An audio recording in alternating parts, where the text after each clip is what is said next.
Hello and welcome to the Film Pulse Podcast. This is episode number 426. My name's Adam Patterson. With me today we got Kevin Rakestraw. Hey, Kevin. Hello. How's it going?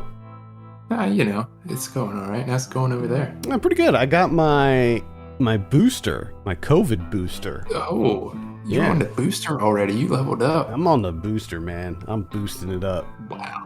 Yeah, So I got my vaccine, I think, maybe 6 months ago. I think that's what it was, 6 months ago. So I was eligible for the booster, so I went ahead and got it because I'm gonna be going up to New York next week, and then I have family coming down to visit for Thanksgiving, and I just wanted to make sure that I'm like, ultra protected, mainly just like for them, for their sake, even though they're all vaxxed and everything, but yeah, it's good to get buffed with the booster. Yeah, especially because you're seeing more and more cases of people who are vaxxed that are like still getting it and stuff. Yeah, you got like an immune system +3. Yeah. Now. Yep. I actually know someone who was vaccinated who got it. So Same here. I had someone at work. Yep, someone at my work also. So yeah, it's pretty rough. This week on the show, we'll be going over the Netflix Western, The Harder They Fall. We'll also be going over something we're watching on the watch list and talking about this week's new releases in theaters, VOD, and Blu-ray. Thank you so much for joining us this week. Please remember to review us on iTunes if you get a moment. That'd be extremely helpful. I think we can just hop on in. Just hop on in to The Harder They Fall. This is directed by James Samuel. Stars a slew of people that we will no doubt mention in a few minutes. I have a synopsis here. When an outlaw discovers his enemy is being released from prison, he reunites his gang to seek revenge in this Western. Now, Kevin, we'll start with you. What were your initial impressions of The Harder They Fall? Well, I wasn't as excited for this as you were. It seemed like this one shot up your most anticipated rather quickly. Yeah, I mean, throughout the year, you just kept getting more and more amped for this guy. Well, yeah, and I think that part of it was the main part of it was the cast, but the secondary part of it was that there just isn't a lot that I'm excited for this year. So when something like this comes around, it gets me pretty amped up because there's just not a lot. Like I wasn't excited for. I'm excited for the French Dispatch. And this, and that's like it. Maybe that's about it. Maybe the last night. What is it? Last Night in Soho. Yeah, maybe that a little bit, perhaps. But yeah, I was mainly excited for this. This looked all right, mostly because of the cast and Western, and but I gotta say, as soon as it dropped and it was available, out of nowhere. It was like something was unleashed in me, and I was just like, oh my God, I'm so excited. Now that it was available to me and that I could watch it. Yeah. The expectations were still low. I mean, it's a Netflix movie. It's got a great cast, right? But it's still a Netflix movie. So, I mean, the expectations still weren't that high. I was really going in and just hoping to have an entertaining popcorn flick, really. Is what I was looking for. And I gotta say, for the most part, it delivered on that. I agree. Despite being excited for it, I also had my expectations pretty tempered. Just because I knew it was a Netflix movie and all of that. It's not like I was expecting this to be my number one movie of the year or anything like that. And I had the same sort of expectations. I was just hoping that it was going to be fun. The trailer made it look fun. It looked like a fun, action-packed Western with a great cast and some really great characters, and that's kind of what I wanted. I wanted a Dirty Dozen type, fun action movie Western. I like Westerns for the most part, but for me, the more sort of formulaic they are, the better. I actually don't like Westerns that tend to deviate from the typical style. I like very formulaic Westerns because that's just what I have the most fun with. There's certain movies like Slow West or other movies that kind of twist the Western genre, and I always think that they end up being a little too dry. Yeah, I'm with you on that. I think that's a good point.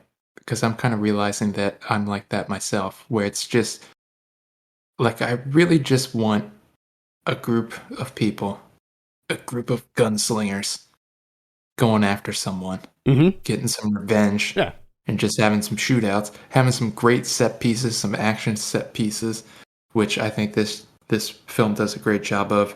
I love the look of Redwood, the buildings and everything. Like it just looked phenomenal to me. And then of course when they go to, I want to say it was like Maze Town, the White Town, Mm-hmm. Yeah. where everything was just white, Mm-hmm. just completely white. I love I that just scene. I like those. I like that. I like the production design of this movie. I like the set design. And you got some great action set pieces, just a lot of gun action going on. Yeah. And well, I don't know what more you really wanted. It was everything. Honestly. It was everything I was hoping for. It felt very Tarantino-esque. So if you're into, the stylings of Tarantino, definitely has those trappings where it's like very stylish. So everything's like uber stylized. The cinematography is kind of hyper stylized too. Sometimes it feels almost music video-esque. But I liked a lot of the camera work in it. There was some really incredible shots. That one shot where they zoom in from inside the building, they go through the window and all the way across town. Like, I don't even know how they did that, but it looked incredible. I like the overhead with the shadows on the standoff. Yeah, there's that was the one thing that kind of surprised me a little bit, that I kind of took as a bonus is some of the stylish camera work that's in here that I thoroughly enjoyed.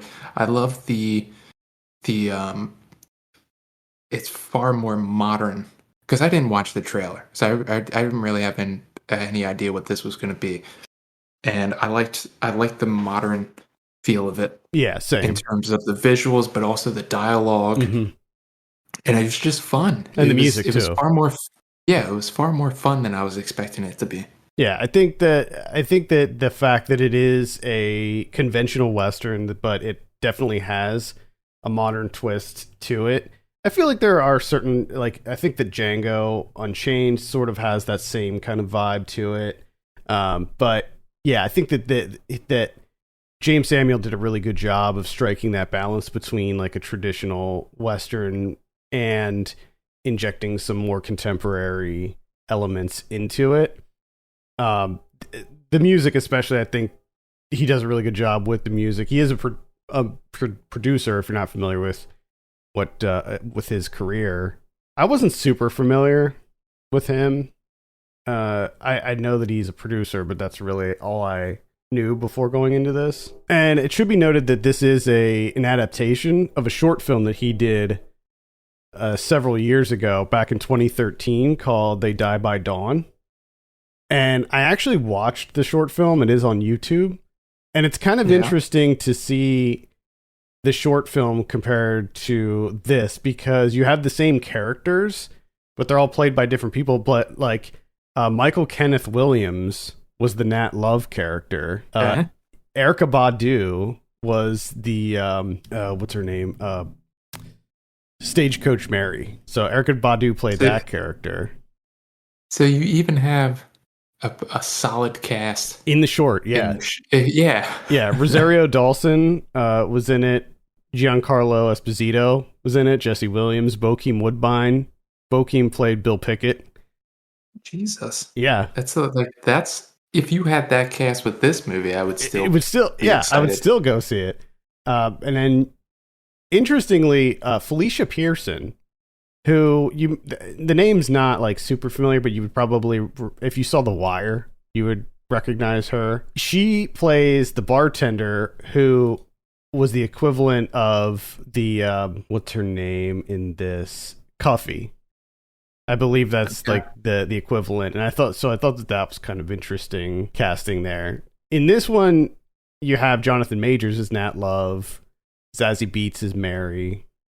I mean, I can't speak highly enough of this cast. Like, the cast was the thing that brought me to the movie to begin with, and I feel like everybody delivered. Like, they were all just firing on all cylinders. They were having a it looked like they are just having fun with this movie.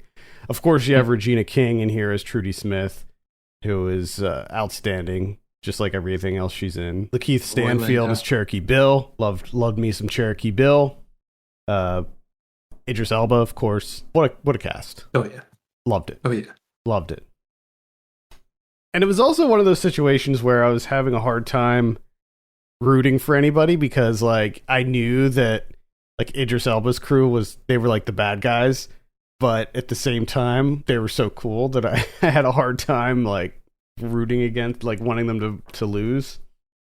Yeah, I think it also kind of benefited from that as well for me, is that I liked both gangs. Mm-hmm. So it's kind of like when your team's not in the championship game and you're just like, I just hope it's a good game. Yeah. I just hope they have fun. You I tend hope it's to an enjoyable watch. You tend to flip flop. Whoever's behind, you start to root for. Yeah. I want them to play hard. Yeah, I just want them to have fun. Do their best. And they look like they did. Mm-hmm. They look like they had a good time. The other thing that surprised me about this was the writing. I thought that the script was really good in this. That's one thing that I think, like, that comparing this to the short film had a pretty snappy script too, but it really wasn't on the same level as this. I think that I loved all of the dialogue in this, like the quips and the banter and all of that stuff. I thought was just really on point. It was funny, it was energetic, and I think that it fit the tone of the film very nicely. Yeah, I mean, this to me, it had a really good energy to it that I wasn't necessarily expecting, and I enjoyed it. I just had fun. It was energetic. Mm-hmm. Yeah, good action set pieces too. I know you mentioned that, but pretty violent. I mean, outside of that, I like pretty much everything about it. I mean, I do have some issues with like the pacing of it, but not enough that it really detracted from the movie. You know, I think it could have used, a little bit more streamlining, but not that big of a deal. Yeah, I agree. I think that it's a movie like this, when you have this large ensemble, I think it's hard to sort of do that. And I think they did a decent job of developing the characters while still keeping the narrative kind of moving forward. But I do agree that I think there were some just a few pacing issues where it felt like it was just need to be moving forward a little bit quicker. But I didn't. To me, it wasn't that big of a deal. Yeah, no. For me, I would only have like small nitpicks with this movie. I had a really good time with it. I've been listening to the soundtrack. I will probably revisit this one more time before the year's over because I had just such a good time with it. And you know what? Like, didn't expect this to be on my top 10, but looking at the movies that I've seen this year, this probably will be on my top 10. Just because, I mean, it just as far as like fun factor, like I haven't really had fun with that many movies this year, and this one I had a blast with. So I think that it definitely is a contender for that top 10 spot. Yeah, I gotta agree with you there, and I think that's exactly what you're getting at is like there's been a number of solid films, really enjoyable films this year, but I don't know that if I've had like a lot of fun, like in an action sense. The only thing I can really think of is like Paper Tigers and Nobody, and like that's it. But this is something that you don't necessarily get that often. A Western action film. So when you get that, and it's actually highly enjoyable, it's stylish. It's got some snappy dialogue to it, and it's kind of fun at the same time. Like, and it's actually colorful. Yeah, which is a nice bonus.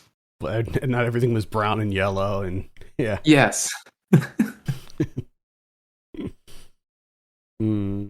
Yeah, so it's pretty cool. I would also recommend checking out the short film, just know that it's not anywhere on the same level as this one. The short film is about an hour long, so it's not that short by any stretch, and certainly didn't have the same budget as this. It's mostly conversations in the short film, but it's still, I'd say, worth a look just to see where this kind of came from. And even though it is adapted, it's not the same exact story. Like not the exact same thing happens. I also liked Jim Beckworth, R.J. Kyler's character. Mm-hmm. I thought he was great. Anything else to add about The Harder They Fall? No, I just I recommend it. It's a lot of fun. Yeah, hearty recommend. All right, let's go ahead and give it a score.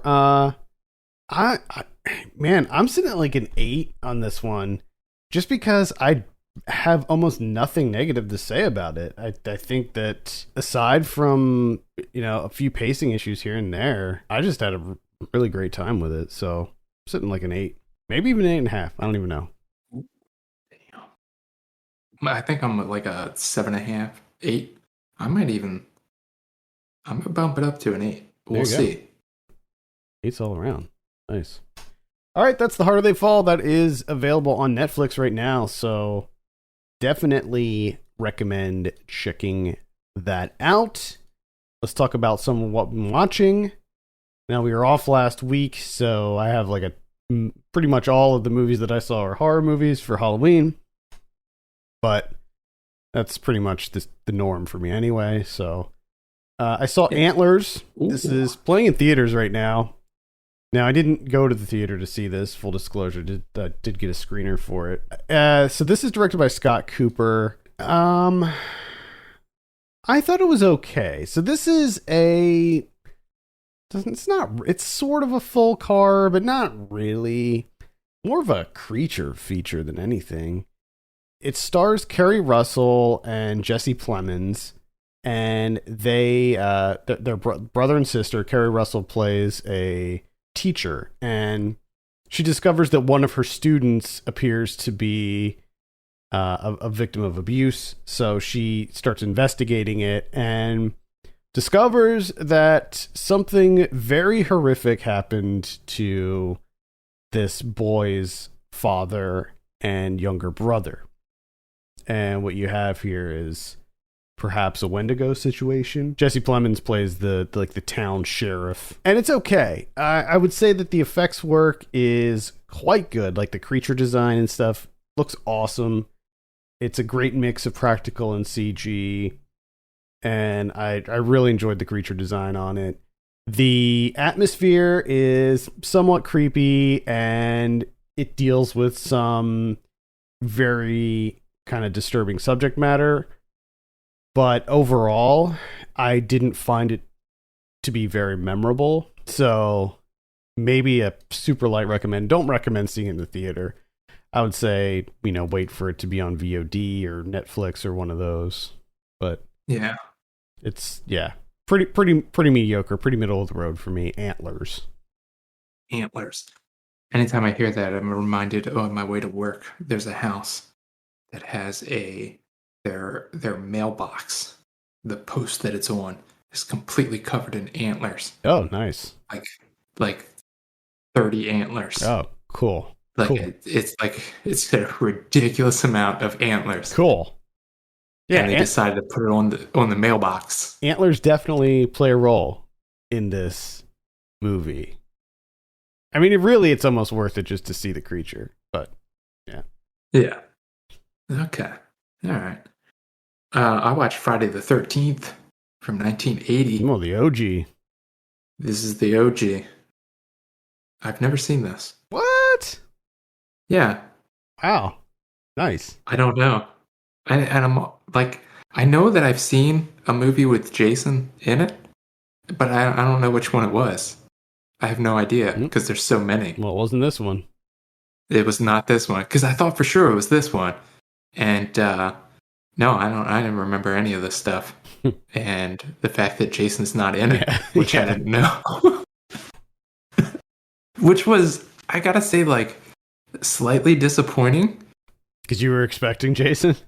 Yeah, I mean, I think probably a lot of people who don't know that, and we're like, oh yeah, man, I want to watch Friday the 13th, the original, and then like you don't see Jason or the hockey mask. He doesn't get the hockey mask until the third one. yeah.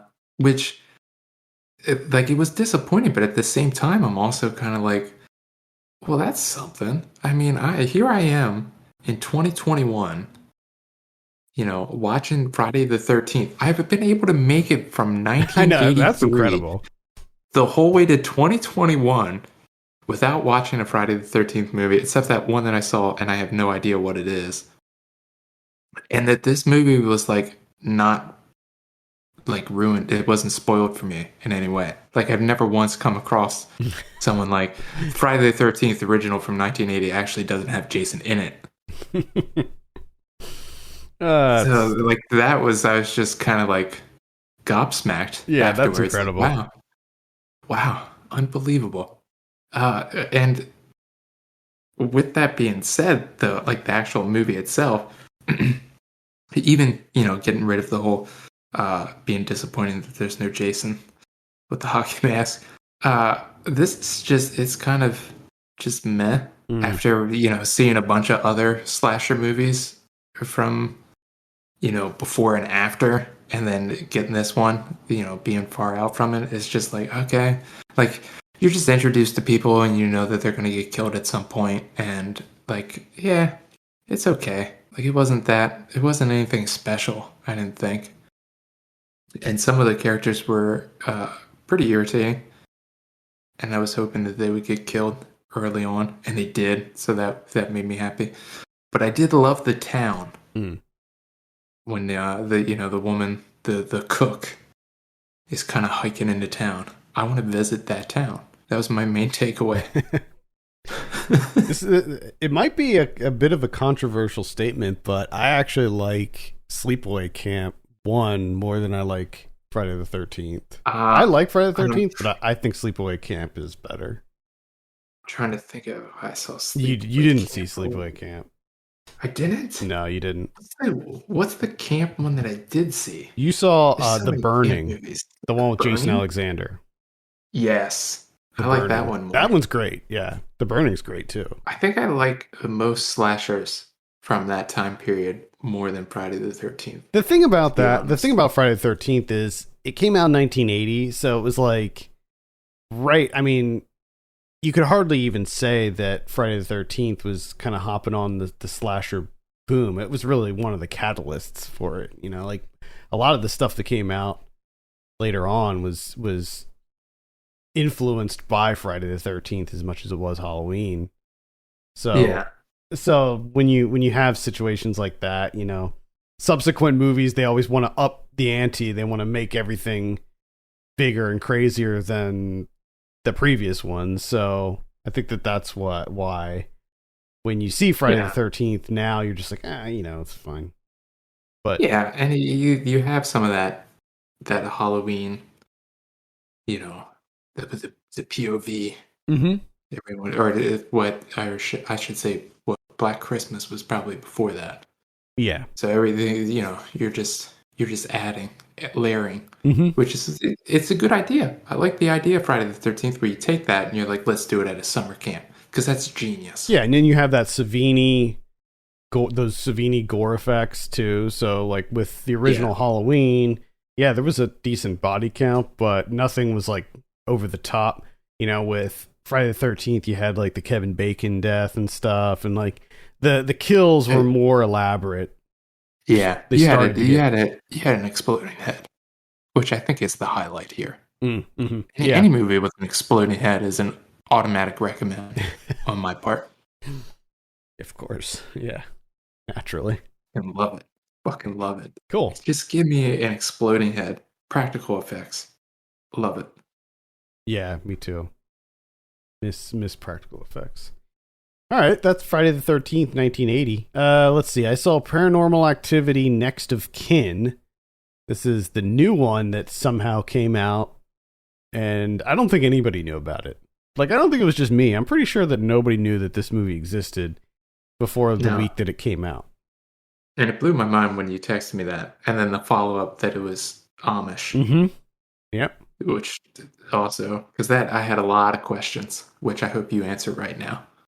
Yeah, so it's basically the premise is there's this young woman who is she's adopted, and she always knew that her biological mother left her on at a hospital, just like left her on the stoop of a hospital.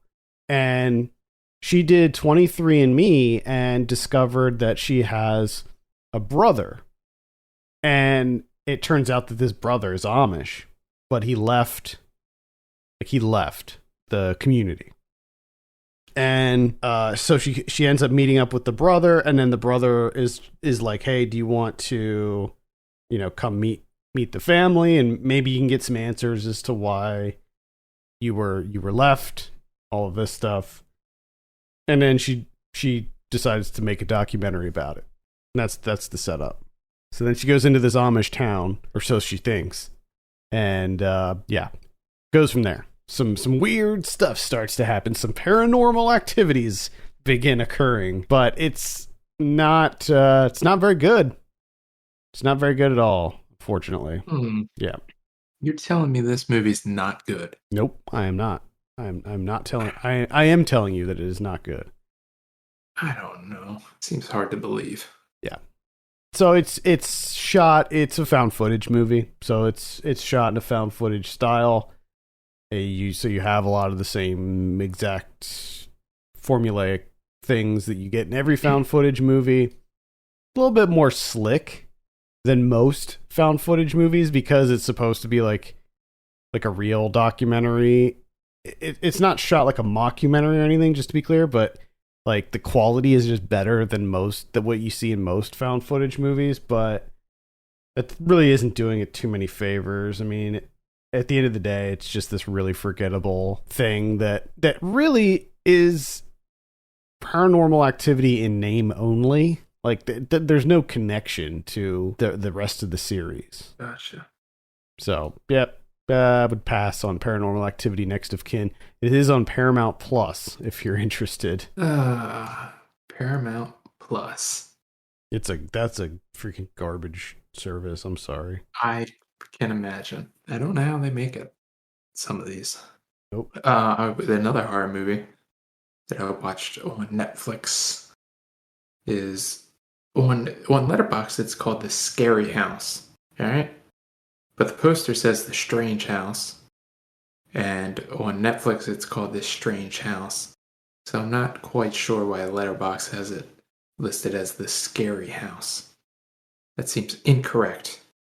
But either way, this is a German horror movie. Perhaps Austrian? I'm not 100% sure. I think it takes place in Austria. There's some stuff that I missed out on that I just don't know. Because there's this family, big city, mother, who husband has recently passed away. She's got 2 sons. They move out to the country. She's working at this like cave system.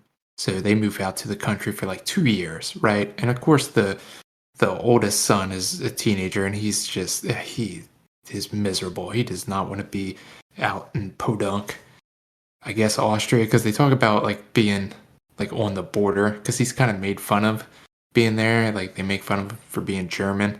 And then some of the people talk Slovenian. But either way, it's kind of like it's more of like a family film.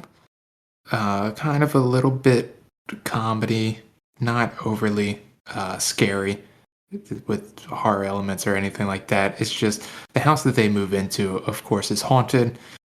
Two sons died there from a poisoning, and they kind of get wrapped up into trying to figure out what actually happened. And of course, they make some friends with some of the other kids, the other outsiders, and they kind of team up. And all in all, like, it's an alright movie. It's like straight down the middle for me. Mm. It was an enjoyable enough time watching it. You know, it did what I needed it to do in the month of October. Any other month? No, it doesn't. No. But in October, those what I'm looking for is just I'm uninhibited, man. Give me any horror. Yeah, I'm at I'm the that same point way. now. And like if it's entertaining enough, like I'm like, thank you for your service. Yeah. Thank you, Strange House. You did your job for that night. All right. That's The Strange House, aka The Scary House on Netflix. I saw one on Netflix called The Ritual.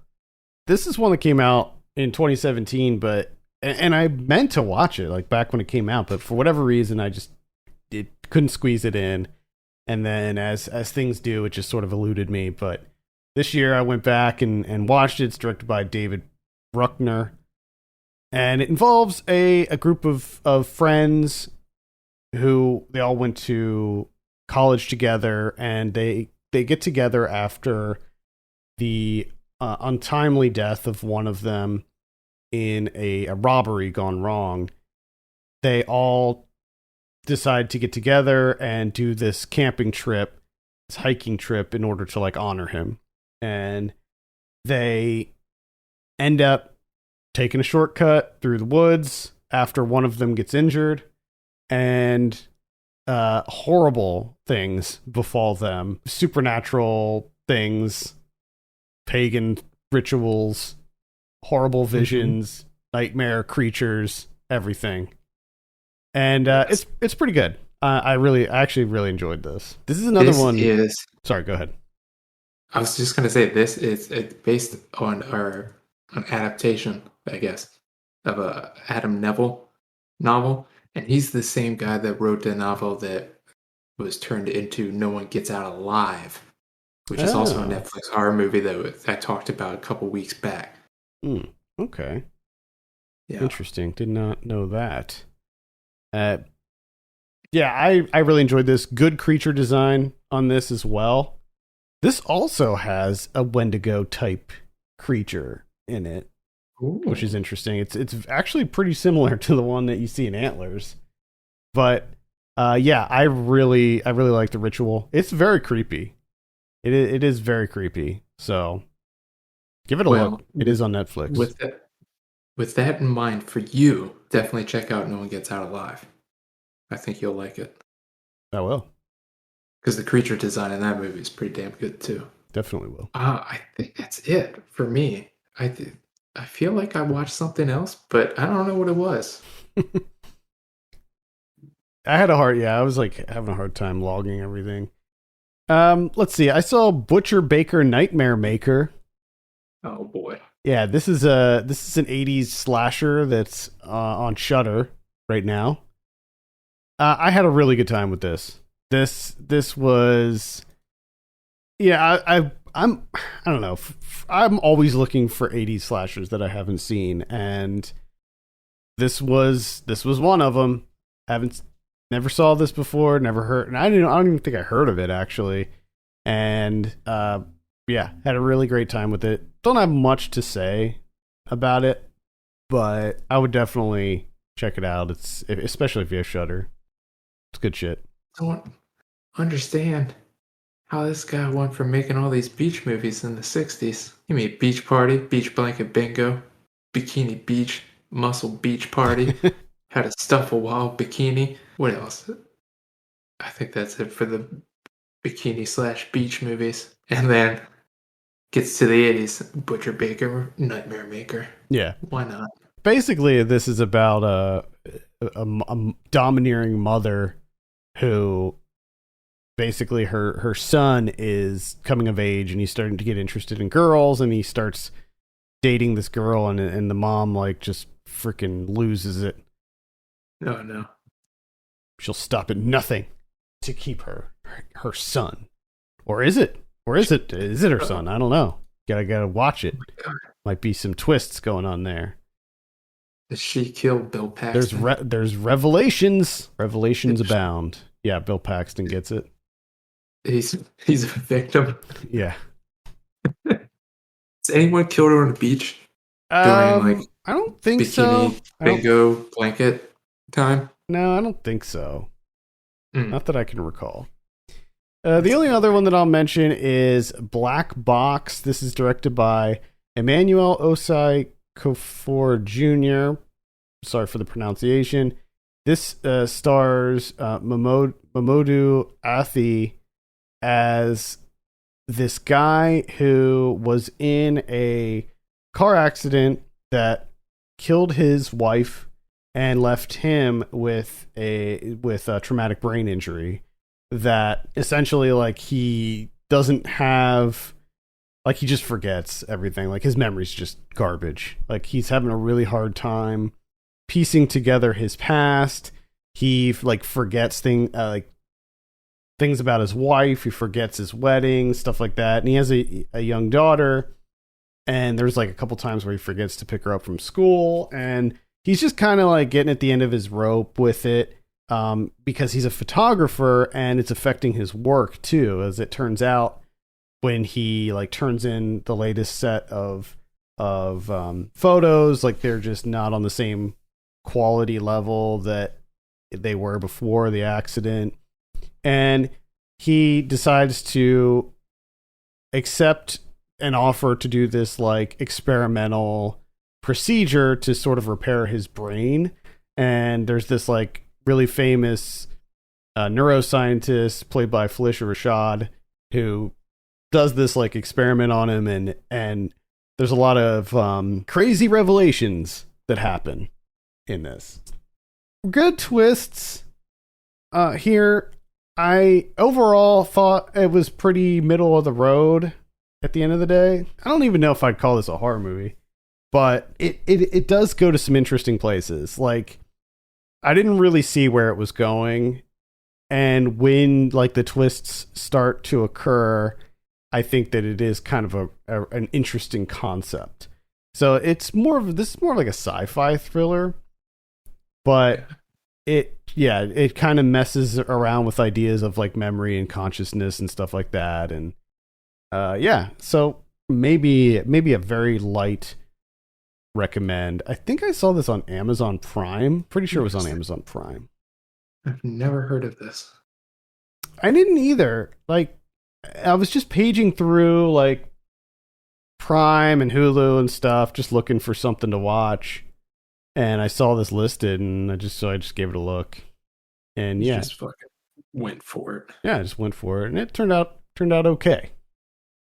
All right, that worked out for you. Sometimes it doesn't. Mm-hmm. A lot of times it doesn't. That's true. There's like three or four movies on my list that I didn't mention this week because they did not work out. Yeah, that's understandable. Yeah, you're right. That does happen far more often. Yeah. And there's no one really to blame. No. Just blindly picking movies on a fucking streaming site. What do you expect? Exactly. What do you think's gonna happen? Yeah. I don't mind it. I pay it no mind. You fucking dingus. Yeah. It's gonna be shit, more than likely. Whatever. All right, let's take a look at what we have in theaters this week. The only one that I see here is Clifford the Big Red Dog, so Boy. Go check that out at your local theater. My question is just why? Just why? Looks so awful. Need movie too. So bad. Eternals came out. We were off last week, so Eternals came out. I didn't see it. Haven't heard. Didn't see it? No, I didn't see it. I was kind of surprised. Yeah, I mean, I was planning on it. It's been hard, man. Like, I've been so busy lately, and I still feel like I only want to go to the theater, like, for stuff that I'm really excited about. Understandable. And honestly, like, I'm curious to see it, but I'm just not excited about it. So I don't know. And also, like, I kind of forgot that it was even coming out. So that's another thing. On VOD this week, let's see. On the 9th, we have A Gift from Bob. It's a Saban Films release. So take that for what it's worth. We got Lair coming out. Hope. Hell Hath No Fury. A Stalker in the House. That Cold Dead Look in Your Eyes. We have The Spore. Got The Acid King coming out. Story of Rick Queso, an American teenager who murdered his friend Gary Lauwers in an alleged satanic sacrifice. Oh, if you've heard the song by Aesop Rock and Tobacco, you would know about that story. Yeah, this was one of the cases that sort of sparked the whole satanic panic thing in the 80s. Let's see what else we have here. See You Next Christmas. And then on the 11th, we have Great White, which is going to be on Shudder. We got 3212 Unredacted on Hulu. It's a documentary. We got Small Time. And then on the 12th, we have Red Notice. That's the action comedy with The Rock and Ryan Reynolds and Gal Gadot. We have Double Walker. Ooh, Double Walker. A young ghost haunts her cold Midwestern hometown, trying to piece together the horrific flashes of her memories from her past. Oh boy. We have Apex. Mayor Pete. It is obviously a documentary about Mayor Pete on Amazon Prime. Night Raiders. Soulmates. The Accursed. And that's about it for VOD. On Blu-ray this week, we got The Outsiders, the complete novel. Odd that they would call it that, but there it is. Why would... I mean, I get it, but at the same time, why would you do that? We have Evolution coming out from 2001. I remember liking that when I was younger. I forgot all about that movie. I remember I had a poster for it. Mm-hmm. The smiley face with the three eyes. Yep. It was the first thing that came to my mind as soon as you said it. It's like, oh, yeah. Yeah. The Hills Have Eyes is coming out on 4K. That's going to be an Arrow release. LA Story from 1991. I want to revisit this. This has been on my list to rewatch for a long, long time. Let's see LA Story again. Haven't seen it since I was a kid. 10 Commandments is coming out on 4K. Fury from 1936. The Last of Sheila from 1973. The Bank Dick from 1940. Mm-hmm. W.C. Fields. That Reminiscence movie from earlier this year is coming out. Ladies They Talk About from 1933. Another W.C. Fields movie, It's a Gift. The Chinese Boxer from 1970. Let's see. One More Train to Rob from 1971. Old Henry from earlier this year. It's a Western. Respect that's the one with Jennifer Hudson about Aretha Franklin, which I didn't even realize that came out. Let's see what else we have. Looks like the Addams Family is getting a new release. That's the live action one from 91. Nice. Those hold up, by the way. Top Gun from 1986. Looks like a steelbook, maybe. Some kind of new... Oh, it's a special collector's edition, sorry. Ooh, watch out. Voodoo Virus from... looks like earlier this year. It's made... It looks vintage, but... yeah, I guess it's one of those like new ones. That's pretty much it. What about Criterions? No Criterions. No Criterions this week. Okay.